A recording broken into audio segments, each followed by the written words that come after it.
Elon মাস্কের Starlink ভারতের মধ্যে প্রবেশ করতে চলেছে, যা ভারতের শীর্ষস্থানীয় টেলিকম অপারেটর রিলায়েন্স জিও এবং ভারতীয় এয়ারটেলের সঙ্গে অংশীদারিত্ব করেছে, যাতে স্টারলিংকের স্যাটেলাইট ইন্টারনেট পরিষেবা পুরো দেশে চালু করা যায়। ভারতীয় জাতীয় কংগ্রেস এই স্টারলিংকের প্রবেশ নিয়ে আপত্তি জানিয়েছে এবং এটিকে দেশের নিরাপত্তার জন্য হুমকি হিসেবে দেখছে।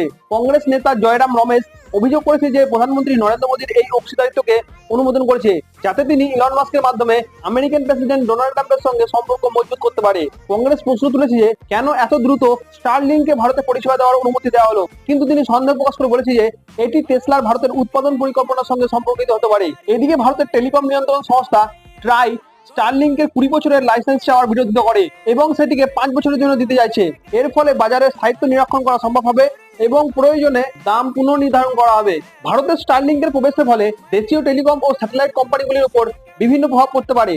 প্রথমত, বাজারে প্রতিযোগিতা বাড়বে। দ্বিতীয়ত, দেশীয় কোম্পানিগুলি শেষ হয়ে যেতে পারে এবং